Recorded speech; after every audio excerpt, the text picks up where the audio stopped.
Shalom, puji Tuhan. Kita bersyukur kepada Tuhan buat kesempatan yang masih diberikan pada kita untuk kita boleh bersekutu bersama dalam kebenaran firman Tuhan. Mari dalam kelemahan kita mohon kiranya Roh yang Kudus menolong, memampukan kita untuk kita boleh mengerti dengan benar isi kebenaran firman Tuhan ini. Mari kita berdoa. Segala puji syukur bagi nama-Mu Tuhan. Terima kasih buat kesempatan yang masih Kau berikan kepada kami untuk kami boleh bersekutu dalam firman-Mu. Kiranya dalam kesempatan ini Roh yang Kudus boleh menuntun kami, memampukan kami mengerti akan apa yang kami baca, akan apa yang kami renungkan, dan biar kuasa firman nyata dalam hidup kami boleh didewasakan olehnya, kami boleh dibentuk olehnya, kami boleh ditegur, dinyatakan kesalahan kami, dan kami boleh dibawa pada pengenalan yang benar akan siapa Tuhan kami. Terima kasih Tuhan, kami bersyukur kepadamu dalam nama Tuhan Yesus kami berdoa. Amin. Puji Tuhan.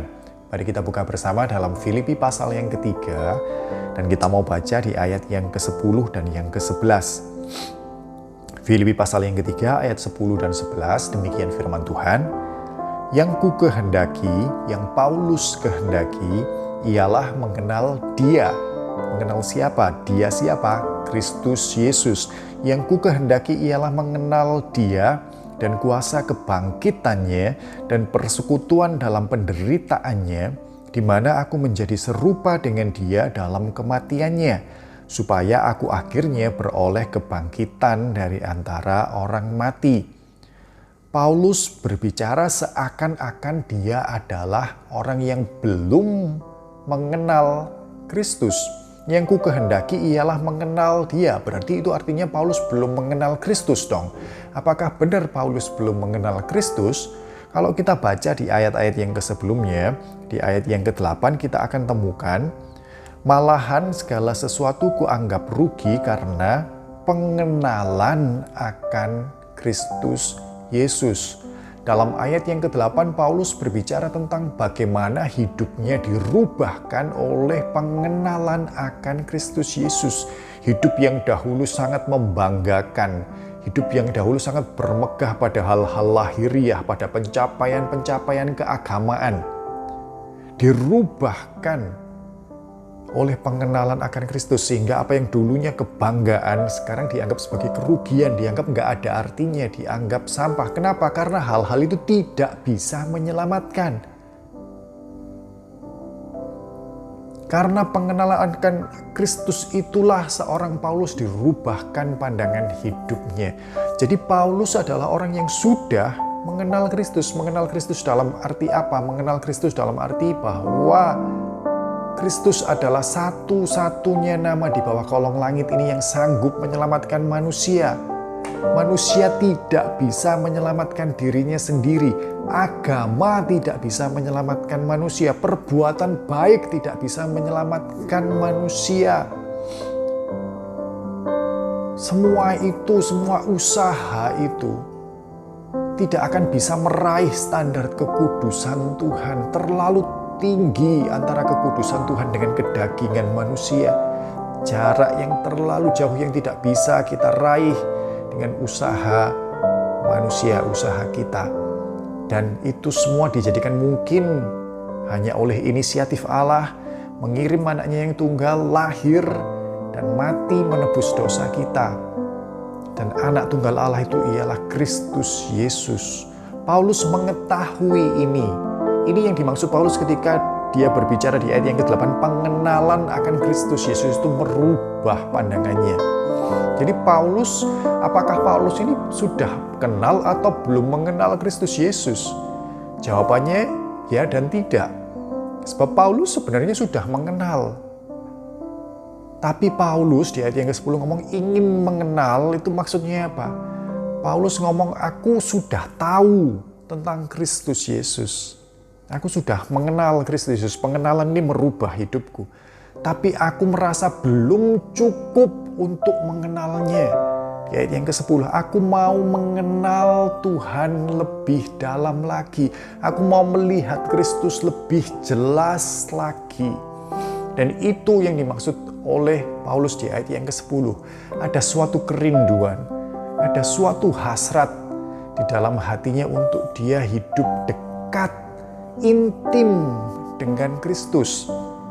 Kata mengenal di ayat yang ke-10 itu sendiri, di dalam ayat-ayat lain itu diartikan di Kejadian pasal 4 ayat yang pertama, di Matius pasal 1 ayat yang ke-25, kata yang sama itu diterjemahkan sebagai bersetubuh. Kejadian 4 ayat 1 itu Adam bersetubuh dengan istrinya. Matius 1 ayat 25, Yusuf tidak bersetubuh dengan Maria. Jadi kata mengenal di sini bicara tentang keintiman, kedekatan yang sangat. Ada suatu kerinduan. Bukan sekedar tahu akan Tuhan, akan Kristus, tapi rindu untuk dekat dengan Kristus. Rindu untuk mengenal Kristus. Dalam Hosea pasal yang keempat, ayat yang ke-6, firman Tuhan berkata bahwa umat Tuhan itu binasa karena tidak mengenal Allahnya. Dan dalam kitab yang sama, mari kita baca dalam Hosea pasal yang ke-6, ayat yang ke-6 dikatakan di sana, sebab Tuhan menyukai kasih setia dan bukan korban sembelihan, dan menyukai pengenalan akan Allah, menyukai pengenalan akan Allah lebih daripada korban-korban bakaran. Pasal 4 ayat 6 berkata bahwa tidak mengenal Allah berujung kepada kebinasaan. Hosea 6 ayat 6 berkata bahwa orang yang mengenal Tuhan, di situ ada perkenanan Tuhan. Dan ini yang dicari oleh seorang Paulus. Dia rindu untuk mengenal Tuhan supaya apa? Supaya dia boleh menyenangkan, melakukan apa yang berkenan kepada Tuhan. Pertanyaannya sekarang, apakah hasrat yang sama itu ada dalam diri kita? Apakah kita sudah mengenal Kristus dalam arti kita mengetahui tentang Kristus? Pasti semua sudah jawab ya. Iya Pak, saya orang Kristen, saya pengikut Kristus, saya mengenal, saya mengetahui tentang Kristus, saya diajar tentang Kristus. Tapi adakah hasrat dalam diri kita untuk kita mengenal lebih dalam, mencari perkenanan, apa yang berkenan, apa yang menyukakan hati Tuhan? Adakah hasrat itu dalam hati kita? Adakah kerinduan itu dalam diri kita? Kiranya Roh yang Kudus yang menolong kita. Kiranya Roh yang Kudus yang menggelorakan hasrat itu dalam diri kita. Untuk kita rindu mengenal Tuhan. Untuk kita rindu mencari apa yang menyukakan Tuhan. Mari kita berdoa. Terima kasih Tuhan, kami bersyukur buat firman-Mu. Tuhan mengingatkan kami untuk kami lebih lagi mengenal akan Allah kami, akan Juru Selamat kami. Bahwa sungguh di dalam Kristus kami temukan keindahan-keindahan yang menarik hati kami untuk kami lebih lagi ingin dekat, melihat lebih jelas. Dan satu-satunya cara untuk kami boleh melihat dan menemukan Kristus lebih jelas adalah melalui firman-Mu ya Tuhan. Kiranya Roh yang Kudus menggelorakan semangat untuk kami mencari Tuhan lebih lagi dalam pembacaan, perenungan akan firman Tuhan. Dan Roh yang Kudus yang menolong kami mengartikan ayat-ayat yang kami baca itu untuk kami boleh mengerti. Dan di sana kami dibawa pada pengenalan yang benar akan siapa Kristus. Dibawa pada pengenalan yang benar akan siapa Tuhan kami. Dan di sana kami boleh mengerti mana yang seharusnya kami lakukan, mana yang tidak seharusnya kami lakukan. Semua patokannya ialah kesenangan Tuhan. Apa yang menyukakan Tuhan itu yang kami rindu lakukan. Tolong kami Tuhan dalam segala kedagingan kami, dalam segala keterbatasan kami. Tolong kami ya Roh Kudus. Segala puji syukur bagi nama-Mu, terima kasih buat firman-Mu. Dalam nama Tuhan Yesus kami berdoa. Amin. Puji Tuhan, Tuhan memberkati.